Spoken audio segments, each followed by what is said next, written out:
Welcome to the Human Together podcast. I'm your host, Dr. Jason Floyd. Human Together is a show that is centered on humanity to create understanding and appreciation for individuals and groups that are both informative and thought-provoking. Welcome to this special Veterans Day episode of the Human Together podcast. I've always held veterans in high regard. My friend and brother Mitch is a veteran who served in the Army for 27 years. My grandfather was a veteran of World War II as well as a prisoner of war, and two of my family members proudly served during the Vietnam War, and I dedicate this show to them, Bruce Floyd, my uncle, and Jack O'Brien, my father-in-law. God bless both of their souls. For today's episode, I've invited General Ben Robinson to take part in a discussion about veterans. General Ben Robinson retired from active duty with the U.S. Air Force as a brigadier general in 2002. His nearly 34 years of active duty service includes combat operations in both the U.S. Air Force and the U.S. Army. He has commanded 2 flying wings, a flying group, and a space center. He was director of the Air Force in Washington, D.C., and the vice commander of the 8th Air Force. He held a command pilot rating with over 5,000 flying hours and over 150 combat missions. He was recently appointed by Oklahoma governor to the position of Secretary of Veterans Affairs and Military, a cabinet position that requires Senate confirmation. Governor Stitt had this to say about General Ben Robinson. He bravely served our country in the United States Air Force and continues to contribute to Oklahoma's veterans and military community every day. He's a patriot and an extremely qualified expert who will be a champion for our men and women in uniform and the veterans across our state. Welcome to the Human Together podcast. Tell me about your decision to join the military. Kind of a reluctant soldier, if I recall. The joining part probably wasn't as reluctant as a situation which gave me the opportunity to join, I'll put it that way. So 3.5 years of college, and it was one of those kids that, like many today, wasn't sure what they wanted to do. Went to a great high school, a great junior high. But one of the things that was missing, and I find it's still missing in a lot of places today, is the conversation about what do you want to do when you grow up. Mm-hmm. You know, it was where you want to go to college, and that seemed to be what I was supposed to do. So went away to college and didn't really know what I wanted to do. I worked farms, ranches. My father had a construction company, and I'm more like enjoyed the farming and ranching side of our business than anything else. So went away to college, and just after 3.5 years, just hadn't really applied myself, and I flunked out of college. People have referred to me as a college dropout. I'm not a college dropout. Dropping out is voluntary. Yours not so much. So the college kind of dropped out. I didn't. So in 1968, if you're not going to college and you're between 18 and 25, you can still find a job. In fact, they will send you a letter offering you an opportunity for a job, and that's called a draft notice.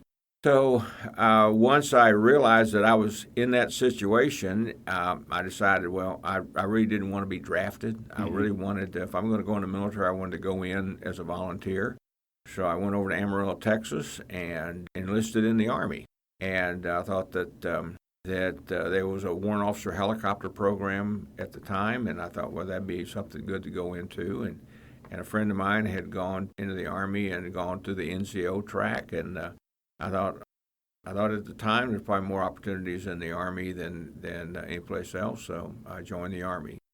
And so you were in the Army for how long? I was in the Army altogether for 4 years. Now, 3 of that was on active duty, and then I took an early release from active duty, but I was still considered in the Army because I had a indefinite obligation as a result of pilot training, and I had to be accepted back into a college. And if I had not finished the college program, then I was back in the Army as a warrant officer again. So I took it early out, an early release from active duty.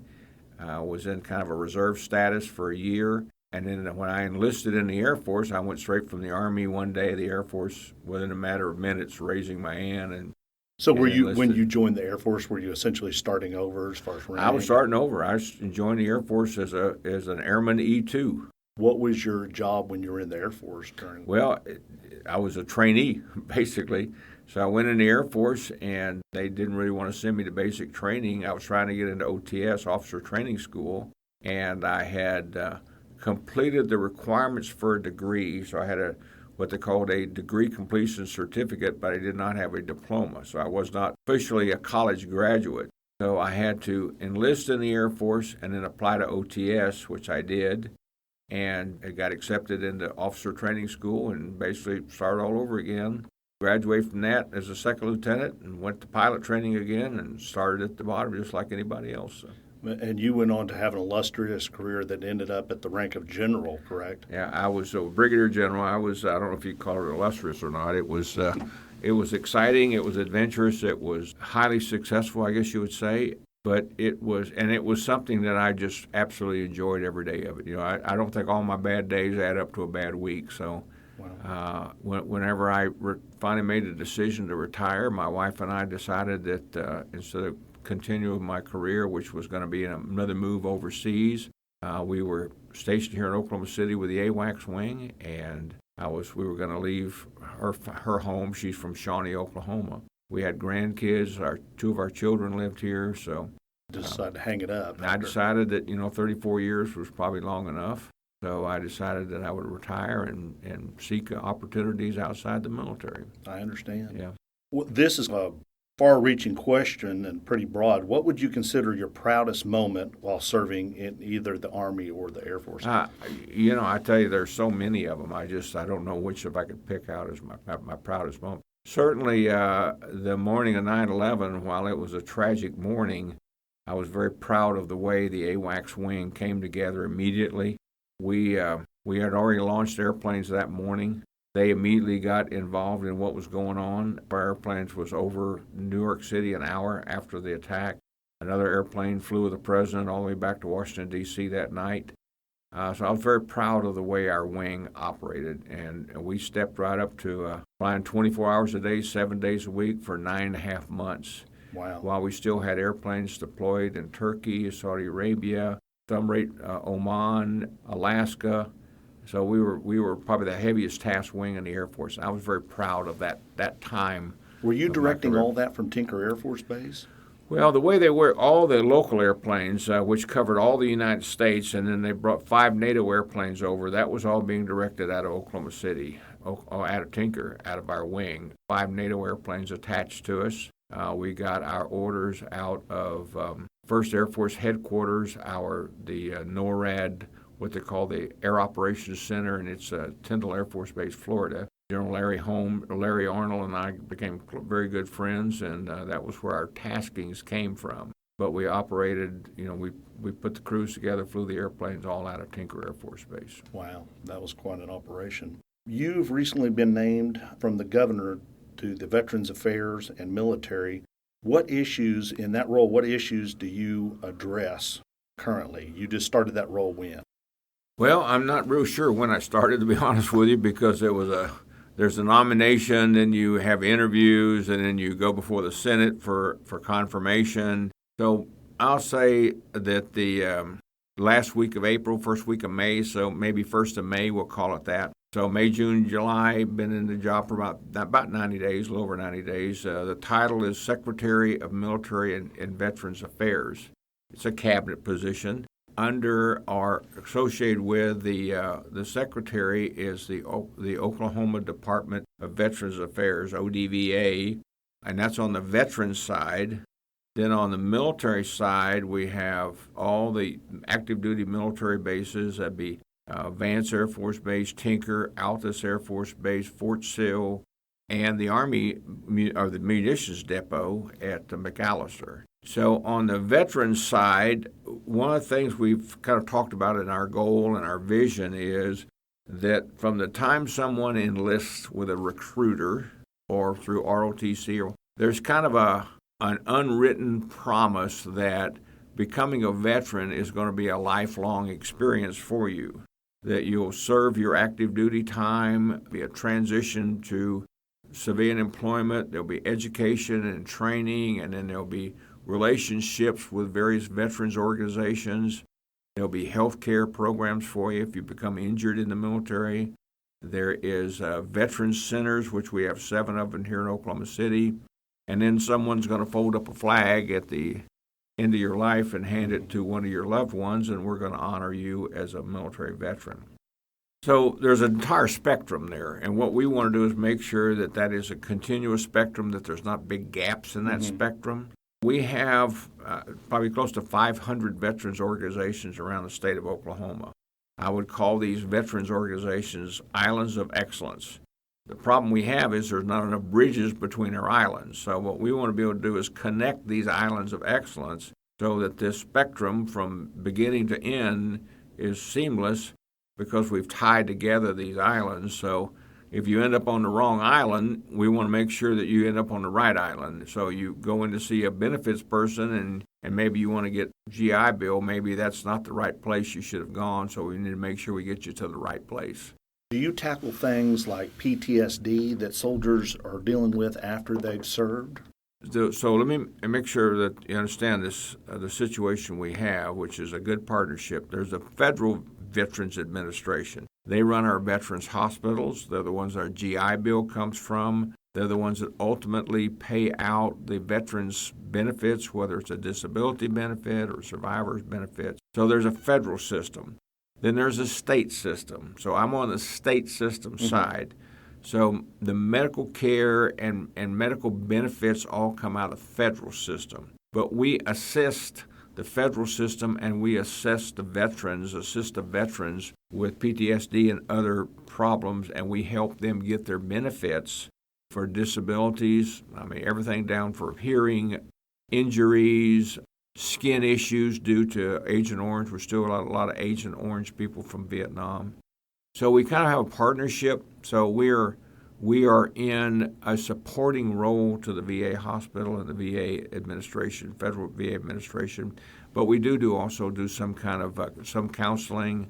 We help with getting job placement, and our door is open to anything and any problem. So we want to make sure that the veterans know we're there to do whatever we can to help them. You talked about the transition, leaving the military and going into civilian life. An event recently where there was a homeless veteran and he was holding up his veteran's card, and it seemed sad to me that after years of service, he was homeless. What are some things that, in your position, how do you address things like that and help with the transition? Well, I'll tell you that that's a rare case, and that if there's any veteran out there that's homeless, they can seek help.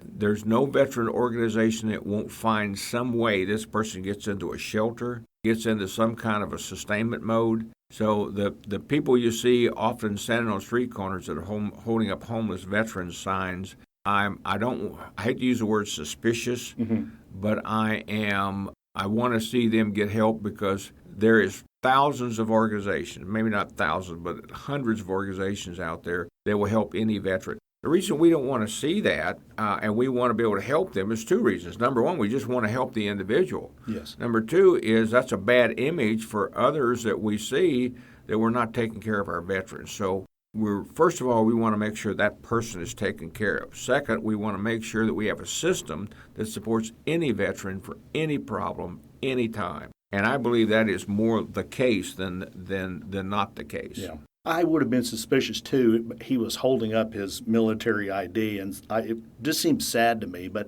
I knew there were supports, and that's the reason I bring it up. So that's interesting you say that. If he's holding up a military ID, the only way he'll have a military ID is to be active duty or retired. Uh-huh. If he's retired, he has got tremendous amount of support. For one thing, he's getting a retirement check. Yes. Another thing is he's got medical benefits through TRICARE and others. So, I think those are situational and anecdotal. Yeah. And I'd like to meet people that have got an ID card that are claiming they're homeless, because that's a situation where they're not necessarily finding out about where they need to go for help. The resources are out there. Absolutely. They're just not taking advantage of it. Their resources are out there, and there's an aggressive attitude about helping people. Well, that's great to hear. That kind of puts my mind at ease, and veterans that will hear this. So I can almost guarantee you that any veteran standing on a street corner says they're homeless, we can help them. We can get them into a home, someplace. That's great. I appreciate you coming in today. I appreciate your service. I've had family members that have served as well, and so that is a passion of mine to honor veterans. And so hopefully you coming in today reach that goal. So. Well, let me tell you about some of our goals, some specific goals, since you mentioned it. So within the veteran side, we've got three major goals. Number one is happens, so you spent that time on active duty as part of the beginning of this spectrum of life, veteran for life. And so there's a transition process. You mentioned transition. And it starts about 6 months before you separate. Now, this is before you separate for retirement or you separate at the end of your tour, you're into your commitment. There's three basic kind of people that separate. There's those that are retiring and they've spent 20, 30 years and they intend to spend time on the front porch and in a fishing boat. Mm-hmm. And that's great. They've deserved it. There are some that have retired. You can retire at 20 years, so you entered the military at 18, you're a young person, and you want to go into a second career. And then there's those that are the 25, 26, 30-year-old young men, young women that have just served their initial tour, and they really want to get into college. They want to get into a tech school for training. They want to really start as a new employee someplace. We want to make sure that all three of them know what their opportunities are, and we really want to concentrate on the second two groups, those that want future employment. So we want to see transition. For those that are separating at one of our military locations, Vance, Fort Sill, Tinker, Altus, we want to retain them in Oklahoma. The veteran is the employee of choice. Employers want veterans for many reasons. One, they're drug-free. Two, they know how to show up to work on Monday. They understand responsibility and accountability and authority, innovative and creative. They're mature. They know how to handle money. So they're really out there with a lot of good skills that employers want. So retain them. When a young man or young woman separates from the military at another place, Aviano, Italy, McCord Air Force Base in Washington, Fort Riley, Kansas, and they're from Oklahoma, we want to get them back to Oklahoma. We want to find a way, and the career techs have been very, very good at helping us with that. Get them back to Oklahoma, and then finally we want to employ them. So transition, retain in, attract to, and employ in Oklahoma. And this is veterans and their families. So that's our number one goal, is to help veterans get from inside the wire to outside the wire into an employment situation through training, through education, and on a job. Number two is we've got 7 veteran centers across the state of Oklahoma, around 1,500 veterans. And these are people, probably the youngest ones that I met last night down in Ardmore, about 40 years old, had a stroke. Can't live on his own. And there was one down there was 104 years old. Wow. There's Korean War, Vietnam War, World War II veterans in these centers. We want to create, and this is easy to understand, a home-like environment. Now, what is a home-like environment? Well, it's as much as possible we get it to how you would want to live if you were living at home. Now, this doesn't mean you can come to breakfast in the morning in your underwear. Doesn't mean you can go to the refrigerator and pull a beer out anytime you want to. It doesn't mean you've got total control of the clicker. But as much as we can, meet your quality of life issues, and then quality of opportunity. So quality of life is the cleanliness, the safety, the way the home is run, the food. And then quality of opportunity is relationship with your fellow veterans. It's having activities. It's the thing that creates, thank God it's Monday and I get to live at the veteran centers with my best friends and go fishing in a lake down the road. Or a group of volunteers from the local community are going to come out and take us to a movie. Or those kind of things that I consider quality of opportunity. And then our third goal is to honor and care for our veterans and their families. There's a lot of events around the state of Oklahoma that we want to make sure are well advertised and well attended about honoring the veterans. I had a chance to go up to Pawnee, Oklahoma, the weekend after the 4th of July, and our Native American veterans are just incredible. The Native Americans serve in the military as volunteers at a higher rate than any other ethnicity in the United States. I did not know that, but our Native Americans are very, very proud of their veteran service, and they have some great veterans events. Get out there, attend those, make sure others know about them. Obviously, we have a lot to do Memorial Day and Veterans Day, and throughout the year, there are good veterans events. We want to encourage our merchants to give veterans discounts, to welcome veterans, and then care for them. We're working on a pilot program which will allow veterans to seek more medical care in their local communities versus coming to a major VA hospital like in Oklahoma City. We don't want to replace anything that that the Veterans Center is doing, the Veterans Administration is doing, we want to be their partner. We want to take some of that workload and shift it over to civilian doctors, civilian providers in local communities, but do it by transferring funds from the federal government to the state government, let the state administer it. So transitioning employing our veterans, creating home-like environments in our veterans centers, and caring and honored for our veterans and their families, those are three main goals. And then within that, we've got metrics that we're working to measure our success in those three areas. So, well, I can attest to the Veterans Center. I've volunteered at the Claremore site, and they do some wonderful things there, and it's great to interact with those veterans, and I can speak to the home life, the quality of life. I guess my last question is this. Since you had a long career, and we talked about benefits after soldiers leave, how has that advanced? When you first started in the military, did soldiers have these opportunities that they have now? How has that changed over the years? It has changed significantly. When I came back from Vietnam, I stayed on active duty for a while down at Fort Hood, Texas. And this early out program, early release to go back to college came about. So I took advantage of that. And on the GI Bill, I got $108 a month. I was married and didn't have any children, but so I worked. I took on a full-time job and then went to night school. And I had worked around my college hours. I found a situation where I could go early and stay late at the job I was at, and managed to finish on. But it was $108 a month. It's significantly more now, and you can get 25 hours of credit. So that's almost a year's school. You know, you go to one summer school, and you get a full year of college from the military. And when I went back to college, they gave me 1 hour of physical training credit and 3 hours of humanities. So 4 years in the Army as an officer, and I got 4 hours of college credit. Well, now it's significantly different. And there was never any, Fort Hood didn't have any education classes, or at least that I knew of. And there was certainly now a situation to have now. And, of course, technology's had a lot to do with it, You spend a year in Vietnam or 2 years in Vietnam, and you could come back with having taken a lot of classes online. Well, none of that was available back then. Yeah. I have been very fortunate. I've used the VA loan on 2 houses that we purchased.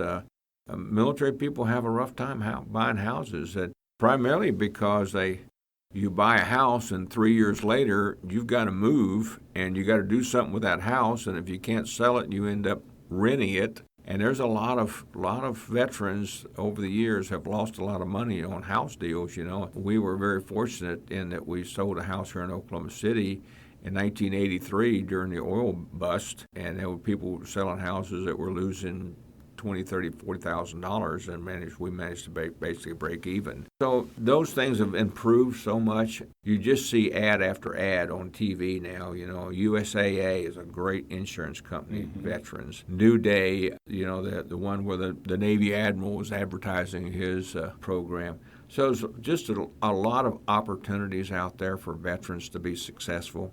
So when I hear about a homeless veteran, I'm thinking, okay, this person's got some other kind of problem going on, and they're certainly not homeless because they were a veteran. And because they were a veteran, they should never be homeless. So we're going to find a home for them someplace. Find shelter, we're going to find food, we're going to find safety for any veteran. That's reassuring. What advice would you give to a young person that is considering joining the military? How would it benefit them? What advantages? What advice would you give someone kind of weighing that decision? Well, that's a great question. We kind of have, I wouldn't say it's a national crisis by any means, but it's a national concern. We're down to about 20 to 25% of American youth are even eligible for military service because they've gotten mixed up in drugs. They haven't accomplished well academically. They're not in good physical condition. They don't participate in physical education, physical training, leadership. So you're down to about 20 to 25%. So we want to make sure, we'd like to see that bigger. And if you want to be able to encourage that 20 to 25% to think about military service, You can't have some veteran standing on a street corner with a homeless sign. So we've got to make sure that our image is correct and we're being honest about what we tell young people to coming in the military. For me, it sounds kind of crazy, the best thing that ever happened to me was when I flunked out of college. The best thing ever happened to me was flunking out of college because I found an opportunity to have a successful life, raise children, and go to get an education. When I retired from the military, I was able to go to Boeing and had a great job as an executive with Boeing. I started my own consulting company. Every bit of that goes back to the fact that I made a decision to enlist in the Army. It can be a career unto itself. You join the Army at 18 years old, and 20 years later, as a senior NCO, you can retire, get that college education while you're there, and be snapped up by a company right away. So it is a lifetime opportunity if you choose to use it. And if you choose to just spend 6 years, get an education while you're there, finish that education while you get out, take advantage of the many tech schools that we have across Oklahoma, technical centers, to get a good technical certificate.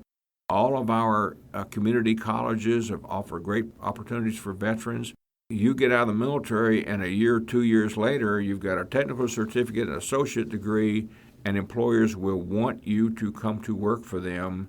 And because of your understanding of responsibility, your work ethic, you're going to go up fairly fast in any company you want to, and I've got lots of examples. So what I tell young people is if you haven't got some definite idea as to what you want to do, then the military is a great place for you to go and kind of do some of that maturing, take advantage. It won't be wasted time. You're not going to go someplace and spend 4 to 6 years not learning anything. You're going to learn, you're going to be respected, and you're going to be ahead when you make that decision to get out. So I think for young people that have not, that they're not on an engineering path, they're not on a medical school path, and even those that are, should certainly consider the military. And that's active duty as well as our reserve forces. We have all the services have a reserve component of some kind. The Army National Guard, Air National Guard in the state of Oklahoma is extremely strong. They have tremendous opportunities for college. You can maintain your civilian occupation and be a guardsman. To me, it's if you are not sure what you want to do, and even if you are sure of what you want to do, the military is a great way to start your lifetime career. I don't know of a situation where I wouldn't encourage it. Well, you're definitely a great salesman for the military. You should be a recruiter. I know I'm working with a young lady right now that's going to the Oklahoma School of Science and Math. She wants to go to the Naval Academy.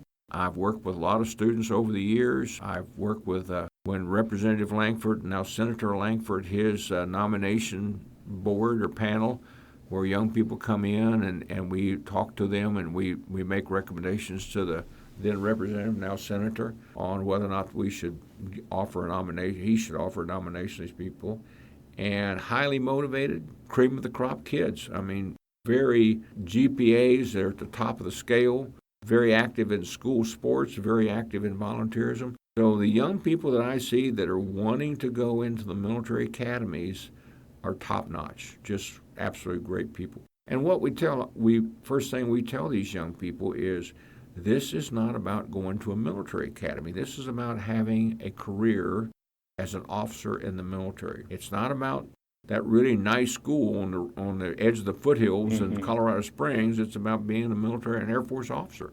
It isn't about being, in Annapolis, Maryland, and being to hang out down by the waterfront. Yeah. It is about being a naval officer. And it really develops them, like you said, that whole career. Absolutely. And someone that goes to a military academy gets out after the first term, they aren't going to spend very much time unemployed because employers know what this person has gone through to get a commission through a military academy, and they would like to have that person working for them.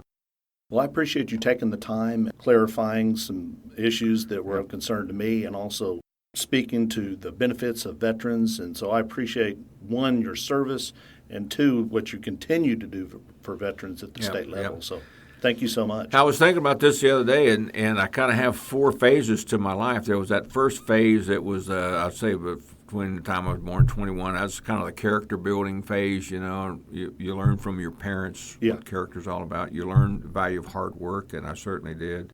There's that next phase from 21 until I retired from the military, my military service time.